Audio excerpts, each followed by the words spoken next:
this morning, and we are going to be talking about the physical impacts of domestic abuse from a therapist's perspective. So, this is about how trauma physically impacts a woman's brain, her psychological makeup, which causes physical ailments or physical symptoms such as anxiety, depression, uh, I guess even anorexia and all types of issues that are physically harming the body as a result of trauma.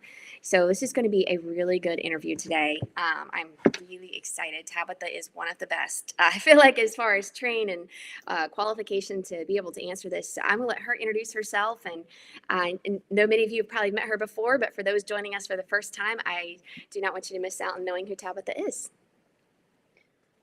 Awesome. So my name is Tabitha Westbrook, and my practice is I have an office in Wake Forest. I have an office in Wake Forest, North Carolina, and an office in Flower Mound, Texas. I live in Flower Mound, Texas, and I am licensed in North Carolina, Texas, South Dakota, and a registered telehealth professional in Florida.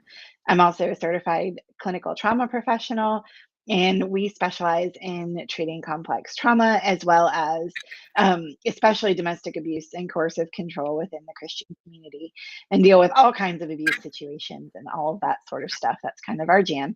I'm EMDR certified, trained in brain spotting, trained in Gottman method couples therapy, emotionally focused couples therapy, emotionally focused individual therapy, intensively trained in dialectical behavioral therapy.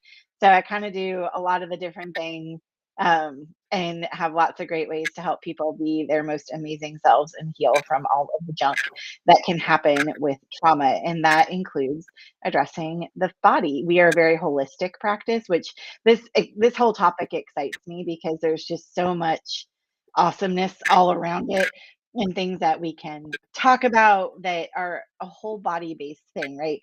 We aren't just brains on a stick. You know what I'm saying? Like, we are physical whole humans with a spirit, mind, soul, body, all of the parts. So this is a really fun topic for me. Well, I'm excited you're here, and I feel like you're definitely probably the most qualified of anybody I know to be able to talk about this. And Kathy is dropping a link about Tabitha in the comments. Thank you, Kathy. So if you Thanks, want to Kathy. connect with her, her link is there in the comments, and you can go and check out her practice and website. So I am very excited that you're here today to be able to answer these questions, and I'm excited to learn too. Some of these things I've talked to you about briefly, and I've heard, and I'm looking forward to hearing more about this and learning myself. So if y'all are that are just joining us, if you want to drop in the comments, maybe where you're watching from, we love to hear from you. Let us know any questions that you have, and we hope you enjoy this interview. So we'll go ahead and get started. How, as a therapist, have you seen the trauma of domestic abuse impact your clients physically, from the effects on the brain, such as inflammation to the brain, and to their physical well being, such as anxiety, panic attacks, depression, and eating disorders? First of all, I love that you include things like anxiety and panic attacks and depression as physical issues, because a lot of times we kind of relegate these things to like just being about the brain, but they're not. There is a fantastic book by Kurt Thompson, who is a psychiatrist, called The Anatomy of the Soul. And he really talks about how those traditionally mental health things are also physical health things, right? So if you've ever had a panic attack, or even if you've just been anxious, right? So maybe you're watching us and you haven't had a full blown panic attack before, but you felt anxious or nervous or even excited, right? That's in that same paradigm about something, and your heart rate will increase and your palms might be sweaty. Your breathing is going to increase. Those are all physical manifestations of an emotional state. So we are experiencing these things bodily. And I think that's an important thing for people to know, that anxiety does affect your physical body. Long-term dumps of the cortisol and adrenaline and all of that stuff kind of wears out your system. It can send you into adrenal fatigue and all kinds of other physical areas where it's not ideal for your body to stay in that fight, flight, freeze state. We want to move you into rest and digest so that those things can be reabsorbed into your system. And when you're experiencing domestic abuse, which is a long term and chronic condition, right? Like, Yeah. domestic abuse isn't a one off by mere definition, it's a pattern of behavior against another person, that it's happening for a period of time. So you're in that, aroused state a lot, and you end up in spaces where you have hypervigilance even after you're out sometimes. There are these aftermath things. And we know, just having done this work for a long time, that even if you're out of the relationship, you may not be out of the abuse if you're working through custody things, co-parenting things, right? So that constant stimulation is still there. So Mhm. even the things that we would term mental health issues have a physical ramification to our bodies. When we're depressed, we are more lethargic, it's harder to move. Sometimes it feels like you're swimming through molasses on a winter day, and it's just really hard on the body. And it can lead to things like autoimmune disorders. It can lead to Mhm. things, I've seen tons and tons of autoimmune disorders in clients of mine. I've seen eating disorders in clients of mine. And that's everything from, being underweight to being overweight.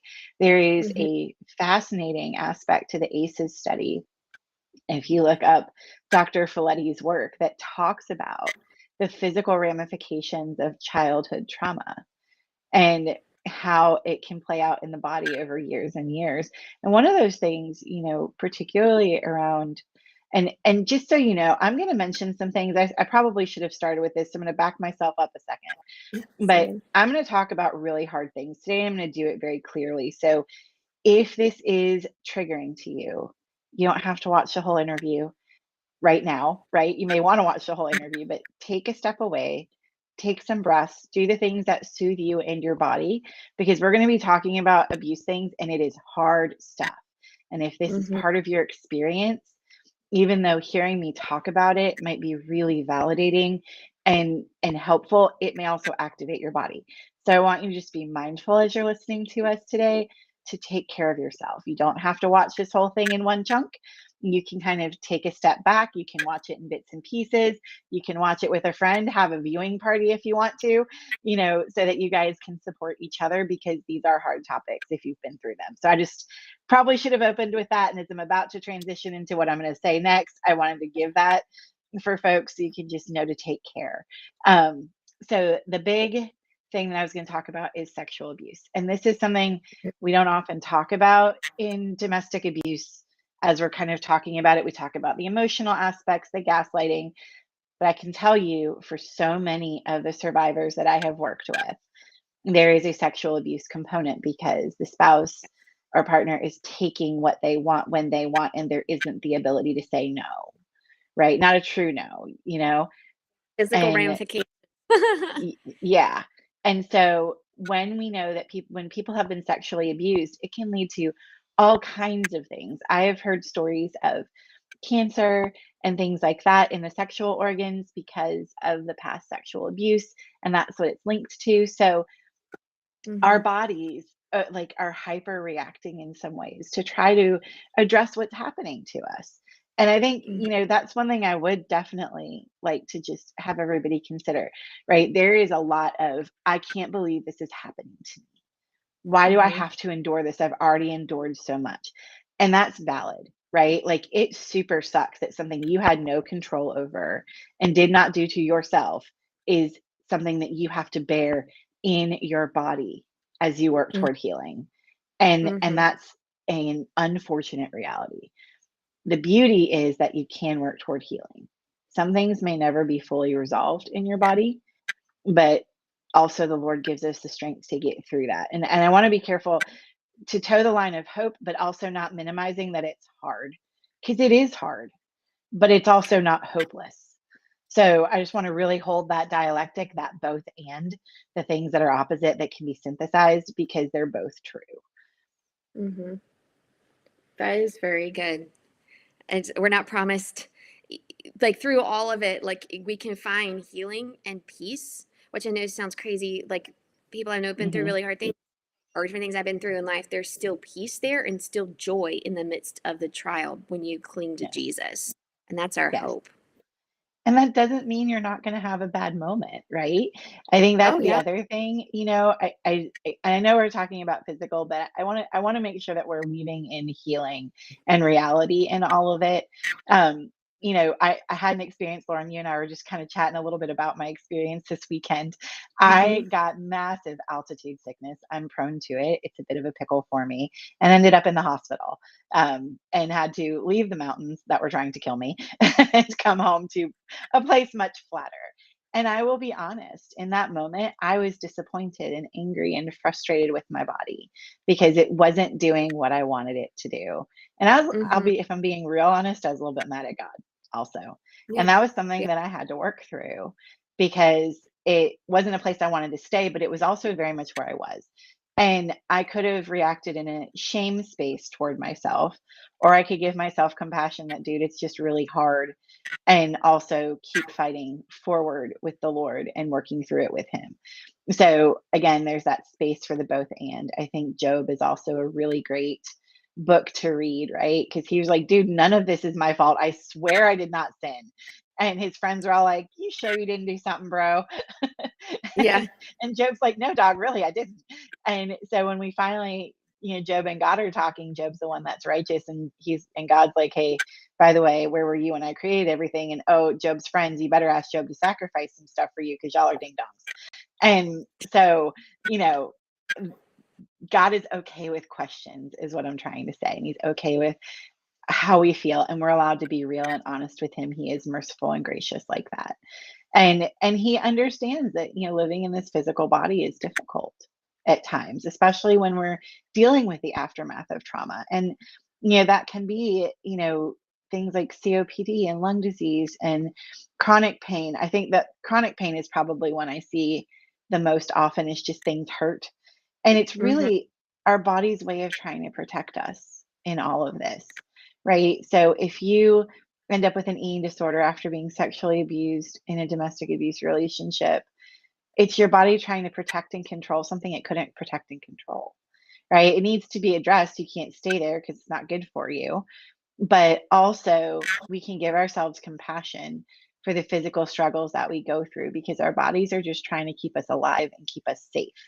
It's a lot like how we talk about dissociation, where we're kind of checking out during a trauma, and that sort of becomes a coping mechanism. We want to learn to be more present, but also we want to give grace for the dissociation because it was doing us a service in the moment that it started, if that makes sense. Yes, dissociation is a gift. Sometimes it's the only way we can survive. I know there's some Yeah. counselors that say out there it's a sin, like especially dissociation amnesia, which is where you block event from your mind. They're like, oh, you have to agree that you sinned against God because you blocked this event instead of seeing the truth. It's like, no, God created our brain and He created these amazing things to Mhm. protect us. And sometimes they get wired to do all types of stuff in order to survive things that we just can't survive in the moment. And that's okay. Right. And there's a saying, neurons that fire together wire together. So when we're in the middle of a trauma and those neurons take a path to keep us as safe as it can in a situation that is not safe, right? Hmm. That it learns that pattern over time. And to shift it, you have to fire them in different ways, which is really, I have a therapist friend that says it this way: you have to experience yourself differently as part of healing, right? Because especially, when we're in the throes of abuse, we are experiencing ourselves one way and very often believing things about ourselves that are very much not what God says about us at all. And so we have to learn and experience that in a different way. And that's true of our bodies, and being able to give that grace to our body as we're healing, right?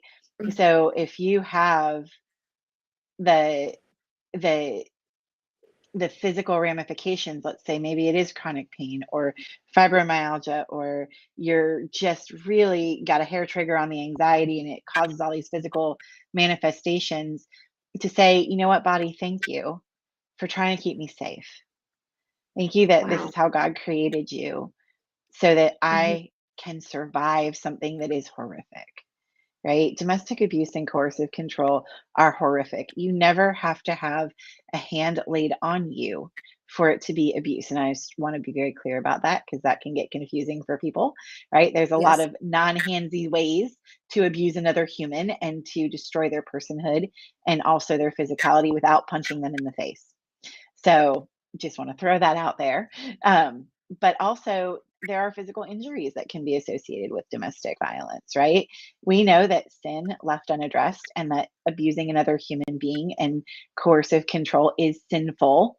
Like it is denigrating the image of God, is how Greg Wilson and Jeremy Pierre would say it in the book When Home Hurts. Mm, That's a sin, right? And that's sinful behavior yeah. toward another. And sin grows. It doesn't stay stagnant, right? Like it might start off 25 years ago when you first got married, this cute little baby lion, and you're feeding it steak and everything's great. And you're petting it on the Yeah. head, and you're like, it's not that bad, right? But Mm, what's it going to do? It's going to grow. And eventually you're mm, going to find it chewing on your foot. And you're gonna be like, huh, that's a problem. Well, I guess I can hop. I don't need that foot for anything. And you're gonna keep it around because it's so cute and you love this lion. And you're gonna continue to feed it through more sinful behavior. And eventually it's gonna take you down, right? mhm. So we know that over time, domestic abuse that isn't physical in nature um, can very easily become that. I remember years ago, an advocate for a local domestic violence organization in North Carolina said to me, there's a fine line between words and actions. And that is a true statement, right? And we know that the threat of physical and sexual violence, if you look at the wheel of power and control, is kind of the glue that holds together all the other Mhm. abuse, right? And I've talked to so many survivors who are like, well, he hasn't hit me, but I know he could kill me. Mm, And it's a true statement, right? And they yeah. may never have to because the threat is there. But we know, again, over time, it's going to get probably physical if it goes on long enough. And that Mhm. can lead to physical injury, right? And to death. And we don't want that, right? So Mm, we want to help people be safe, call abusers to account, right? We want to encourage abusers to change and hold them accountable and show them where their sinful nature is so that they can, repent and turn to the Lord and also, work to heal their own trauma, although the trauma of the abuser is not the reason they abuse. Just FYI, maybe a factor, yes. but it is not why they're an abuser. So I just want to throw that out there. I was talking briefly with Chris Moles this morning and said that same thing. He and I were in agreement on that, like, no, you can hold the both and of, working with the abuser and helping them heal past trauma and holding them accountable. It is not an either or. It Yes. is definitely a both and. So just throwing that out for everybody. And so we just want to be mindful of all those physical implications that can happen, both the ones that are, mental and physical, right? When we're talking about, mood destabilization, anxiety, things like that. And also, the what we would call more overt, right? Where we're seeing people get hit and shoved and grabbed and poked and, assaulted and all of those things. Mhm. Wow. No, thank you for sharing all that. And yes, emphasizing men abuse out of choice, no matter what they've been Mhm. through, because there's a lot of people I know have been through a lot of trauma in life and they are not abusive. So it is always a choice. So thank you for Always. sharing that. How do you help clients find healing and wholeness through counseling from the impacts of trauma? So we again take a whole person approach, and I think that I would say that most really good counselors do, right? I know I'm not the only one. I know some amazing counselors who also take this approach. So I'm by no means someone special. Like if you're good at this, this is how you do this. And so it's really working with the mind body connection. So when we're doing work, we're doing somatic work, which is your body work and your brain work, right? So EMDR is very much, they call it a bottom up approach because you're sort of working from your somatic and your amygdala forward to your prefrontal cortex. And so, which is this part up here, your thinking part of your brain that has language and all of that stuff. So we're involving the body. If you've ever worked with me, you have heard the question, where are you noticing that in your body? What do you feel in your Mhm, body? What are you noticing now? Probably my favorite questions I've ever to ask. mhm, And it's because we are noticing where this stuff sits in our body. So if you're in a session and you're like, feeling it and we're experiencing it, right? Like that's the interesting thing of both implicit and explicit memory is it's not just a bunch of neurons firing in a picture in your brain. It is a physical experience. If you've ever brought up a trauma or an embarrassing situation, if you've never been in a traumatic situation, you feel it, right? Your face starts to flush and your heart starts to race and all of that stuff. So we want to notice that and give it space. And then also learn to calm it. So as we get you into that rest and digest state, as we're reprocessing or digesting your trauma, so it's not just running around in your system, then we're helping your body calm down and we're helping your body settle in to a healthier place. So, you'll notice that as you go through EMDR, for example, you will not have the same strength of response or even a response at all to bringing up a memory from the trauma. So, if we were to be working on, let's say, the sound of the footsteps coming down the hallway to barge into the room and yell at you. Right now, now there's probably people listening to this whose hearts are racing now because that's been their reality, right? Yeah. That you'll have that memory and be like, man, that sucked. You'll never be like, oh, that was a wonderful experience, right? You'll be like, Yeah. dude, that was terrible. But also, Yes. your heart won't begin to race, your hands won't get clammy, and it won't feel like it's happening right now. Your body will just be like, no, we're good. We know we're safe. And so that's part of how we do that. And we also work really closely with medical professionals. So I know there are some really great physicians that we refer to, that refer to us, that we partner with, including psychiatry, so psychiatry, general medicine, gynecology, things like that, where we have some really good trauma-informed folks that we work with who can deal with some of the physical things, right? Because if you, let's say, have hypertension, which is high blood pressure, due to the trauma that you've been through, you probably need some medication to bring that down, right? There may be other things that help with it. There is a lot of really good evidence that regular mindfulness practice can certainly improve that, but you may need medication. And that's okay. That's not a sign of weakness. It's not a sign of failure. It's a sign of thank you, Jesus. Somebody invented this stuff and it can help Yes. us. And so we can embrace that. If you need some antidepressants or if you've ended up with bipolar disorder and you need some mood stabilizers, those things are all okay. You are not weak. You are not failing, right? You are getting the help you need. And modern medicine is a gorgeous thing. Like, we do not give people a bunch of crap about taking insulin if they're diabetic. We do not need to give people a bunch of crap about taking antidepressant if that's what they need to be their best self and to be able to get through trauma. If you are so depressed that you can't handle life, we're not going to be able to work through your trauma at all, right? Like, if you just can't even get out of bed to come to your sessions, right? And if there is an antidepressant that can help you get out of bed to get to your sessions, then amen. Let's do it. And we're going to dive in and we'll get underneath of all of it and hopefully heal it. And maybe you won't need it. And maybe you will. And both answers are fine.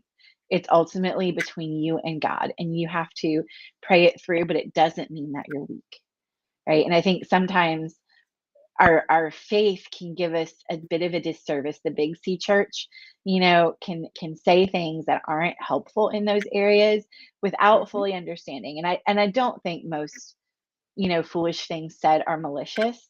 I think they're just foolish and uninformed.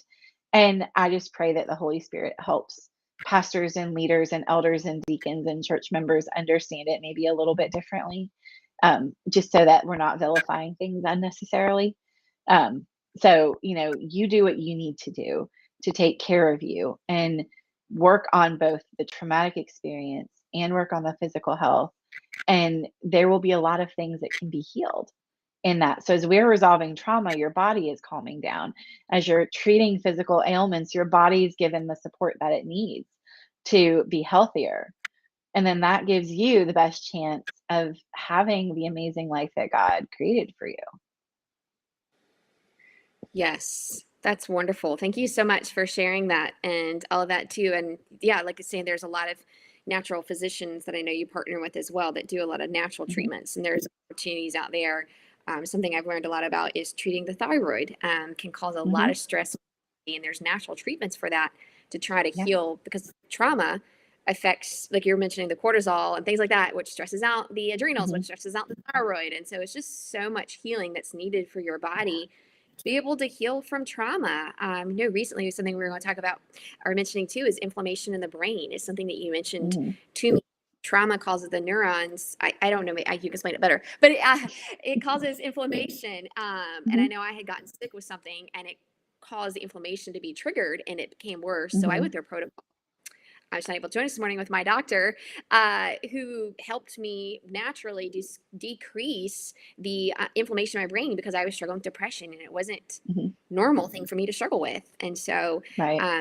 definitely, sometimes you just can't fix it. There's nothing you can do. It's because of something going on physically. And so, I'm grateful Hmm. for alternative medicine and for depression drugs if they're needed. Some people need that. So, Absolutely. And I think it's really important too that as a therapist, you find a therapist that's willing to work with a team, right? That's willing to work with your doctor. I struggle a lot with therapists that do not take a systemic perspective. First of all, the Bible is absolutely systemic in how it's written, right? We are mhm. all impacting each other. The talking about community and how God Himself is in community, created us to be in community. I cannot in good conscience practice outside of a systemic paradigm, if that makes sense. So I am Yes. looking at like, what are your relationships like? What's your environment like?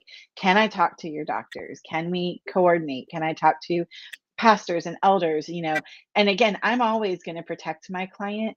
My very first ethic is do no harm.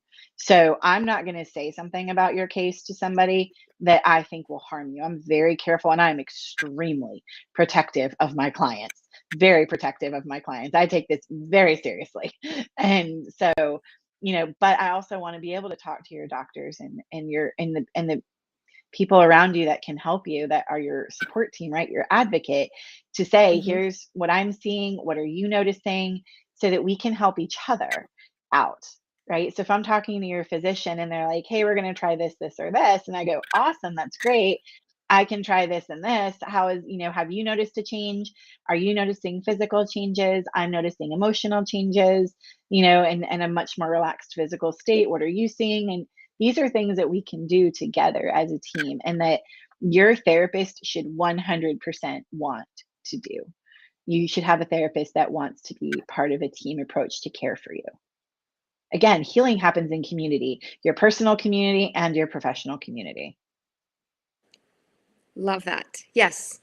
I remember, and for a reference, I'm sure Kathy can drop it in here too. We did an interview in August about how healing happens in community and why that's so important. Mhm. So, if you're interested about that, I recommend checking out that interview if you did not see it. Um, and then my next question for you is, can you share a few grounding techniques that can help a woman deal with the impacts of trauma from domestic abuse? Absolutely. So this is one of my favorite ones. It's super easy. It costs you nothing. And we also I sent Lauren an infographic that she's going to put up in the chat and make available for everybody. So that if you're like, I can't remember everything that you said, that you don't have to. We wrote it down for you. So I'm actually going to walk Lauren through this.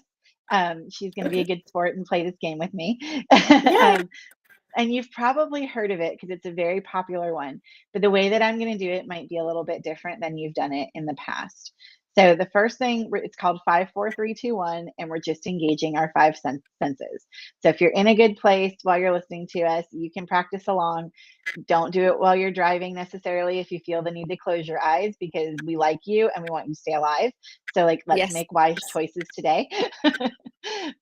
But the first thing we're going to do is we're going to notice 5 things that you can see. So, Lauren, pick one thing that you can see Okay. and take a deep breath.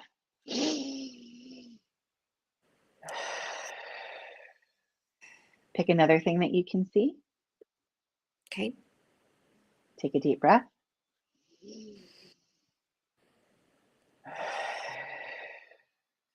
And another thing you can see. Okay. Take a Take deep a deep breath. breath.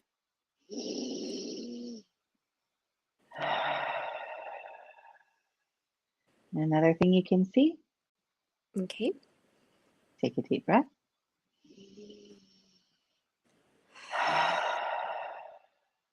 And one more thing you can see. And take a deep breath. Notice how Lauren's already taking that automatic breath. It's beautiful.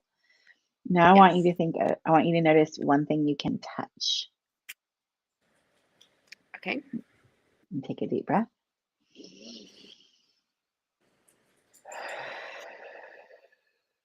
Another thing you can touch. Take a deep breath.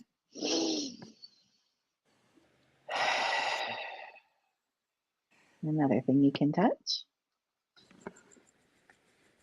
Take a deep breath.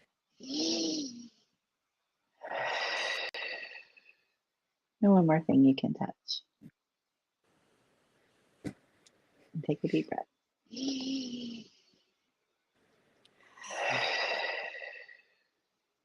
And now notice one thing you can hear. Okay. It can be the sound of my voice. Good. Awesome. And take a deep breath.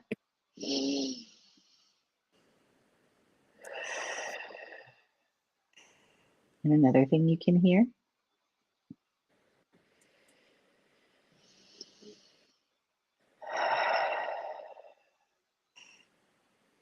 One more thing you can hear. Okay.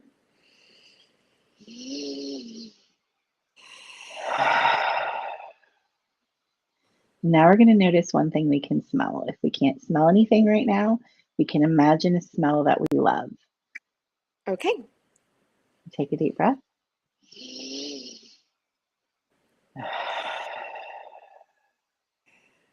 And then one more thing you can smell.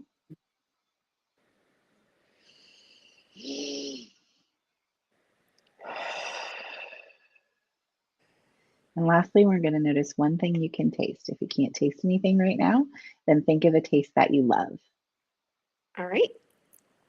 Take a deep breath.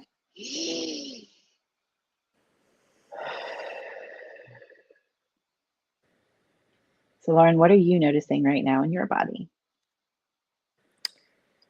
I notice in my head, I feel light in Mm-hmm. a good way, like stress-free.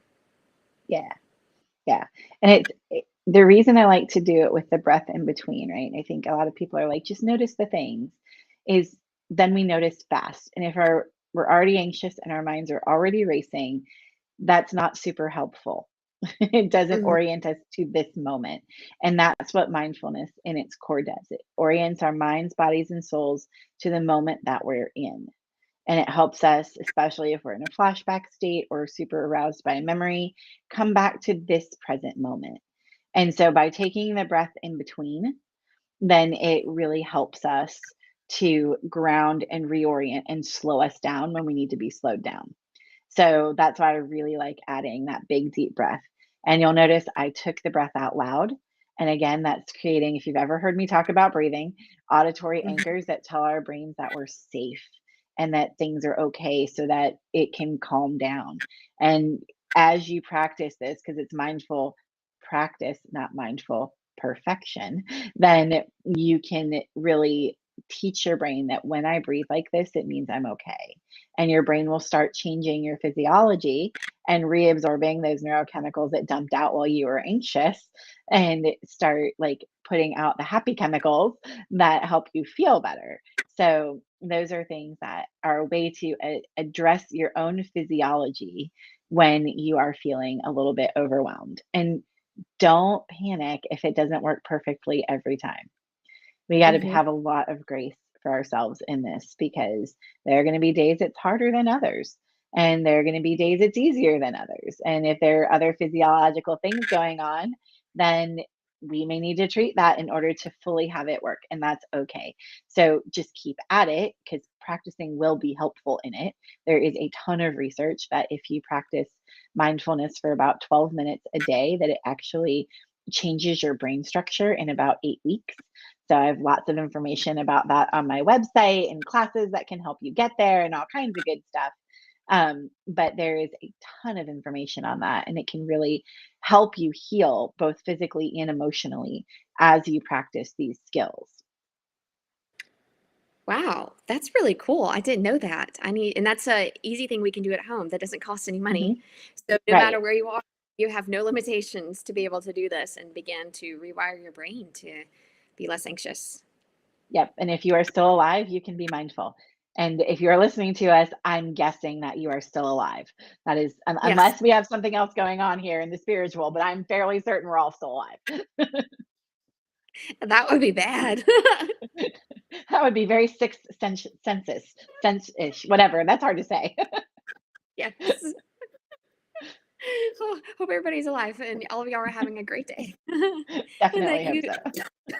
take some time for mindfulness today and be able to do that today. That would be awesome. So if that was helpful to you, maybe drop in the comments that you're going to do that and hold yourself accountable that you're going to do mindfulness today. Tabitha, there's anything else that you would like to add before we close out our interview?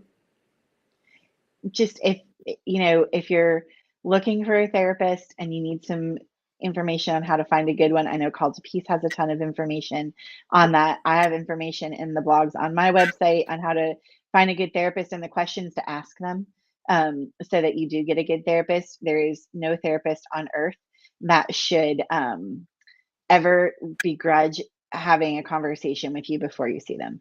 If they do, then super not helpful, and might not be the person for you. Also, even if they look great on paper, if you don't vibe with them and you don't feel safe, safe enough with them, right? It's hard when you're first starting out to feel safe, right? Because nothing feels safe. But if you don't feel Mhm. safe enough or feel like you can be safe with them, try somebody else. Like, there's nothing wrong with that. I am never offended if a client's like, I don't think we're the best fit. I'm like, cool, let me help you find that, because I don't want you coming to see me if it's not going to be effective for you. I want you to have the very best. And if I am not it for you, then I will help you find who is. And that Mhm. should always be the attitude of a therapist toward you, because this is about your healing and about what you need and not about the therapist. So Mhm. just want to throw that out there. And we do have, it looks like we have a question. Walking blackouts that happened in the mind. So this person recalls having moments where they'd be disciplining their kids or managing their tasks and totally check out and end up in a flashback. Yeah. So that would be something in what you were doing in some way was triggering some piece, and it may be an implicit piece where you can't explicitly remember it, necessarily put words to it, of a trauma for you. So something hit a button. I'll tell you just about one of my own experiences. Like so many of us, I have had a lot of trauma in my life. I'm very fortunate to have had amazing therapists that helped me walk through it. But one therapist I had used a tone of voice that was similar to my abusers. And I burst into tears and wanted to run away and like totally was in a flashback. And it was just that piece hit that trauma button and Mhm. brought me to a place, because my body, like my ears, which are part of my body, recognized what felt like a threat.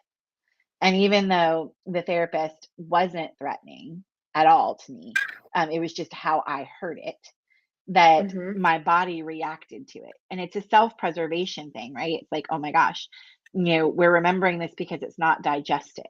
So it's letting you know that it's still there. And that is something that can be healed in therapy by being able to work with it, learn to digest it, working through it, essentially, to be the words that I use. And yeah, it makes perfect sense that, if you got, let's say, vacuuming, right? If you got berated for not having perfect lines in the carpet by your spouse, because maybe that was a control thing they used, that you could turn on the vacuum and hear the sound or see the line in the carpet and immediately go back there, because of how memory works and how it's locked in our cells, right? If you haven't read Bessel van der Kolk's The Body Keeps the Score, it's a really great book for that. It really talks about how trauma gets written into us, but it also can be written out. And so just um, being able to work through that can help those things not happen, especially like if kids get to the age, for example, where maybe you were initially abused, like in your family of origin, or something like that. Like your kid could do something and you could react to it and think, oh my gosh, I sounded just like my caregiver, my parents, my father, my mother, whatever, and go right back to that place. So So I hope that kind of answers the question, or talks a little bit about it. Let me know if there's another question in there that I can help answer. Yes. Thank you so much for that and answering that. And if there's any other questions, I can later and you're watching this, I can always tag Mhm. Tabitha in it and come back and answer it. And she's always really good about that. So if you're watching this later, which I know some of y'all will be, we're glad you can join us then. So let us know if you have any questions or you have Tabitha's website, and I will be dropping what we talked about as a photo into the comments after this conversation is done. And also, I want to remind everybody that this month is Domestic Violence Awareness Month. And that is really, really important to us at Call to Peace. And I'm sure for Tabitha too, is it is a month that we are raising awareness to domestic abuse and its impacts, both physically, spiritually, and not only on a woman, but on the children, on our community, Mhm. and on the church. So it is a big month for us. So please follow us along. And also, it is our biggest fundraiser of the month. We are a nonprofit organization. We do not charge anybody anything for advocacy or support groups or mentoring churches. And so we are only able to offer these services for free by the support of other people. And so if you feel inclined to give, I really encourage you to. There's all different amounts you can give that do different things. So right now we still have a matching grant going on. We talked about that yesterday. If you look, you can see Leslie Vernick sharing she's part of the matching grant. Another one's a anonymous donor, so every dollar you're giving is being matched. One of the things I love, I actually donated yesterday, was I gave 50, which means it gives $100, which gives up two women 2-hour phone calls that are calling Call to Peace for the first time. And so I just challenge you to do that. Even if you give 25, every woman deserves that phone call. If you can give more, there's Protect the Flock, $400. Host One Protect the Flock, we're matching grant. You can do 800, and now we can do 2 Protect the Flocks. And usually there is multiple churches at 1 Protect the Flock. So please partner with us this month. It is a big month for us, and if you want to share our stuff too, share this interview with a friend and let them know about the impacts of domestic abuse and that there's healing and hope too as well. So we're very thankful for Tabitha and being such a wonderful partner with us, a huge supporter of us. So thank you so much, Tabitha, for your time today, even though it was a My difficult pleasure. weekend. Thank you so much for joining us. Yeah, my pleasure. And I will just say, I'll leave us with this. It's okay not to be okay, and you don't have to stay there. So if you're able to support Call to Peace to help the women who are getting out, who are getting healthy, then do it, right? And if you are a woman that needs help, then Call to Peace has a bajillion T resources to help you Yes. get to a healthy place. And you can always reach out to us and we'll see how we can help you. So, again, we I know that I share this goal with Call to Peace. It would be nice to put ourselves out of business because this no longer is a problem. So That, anybody that we can help, abusers that we can hold accountable, that's what we want to do. yes. And working with churches is huge as Mhm. they get this and they stand up against it. It's so much more Right. less likely for domestic abuse to be happening in the Christian culture. So Absolutely. The church should legitimately be the safest place ever. it should be. Yes.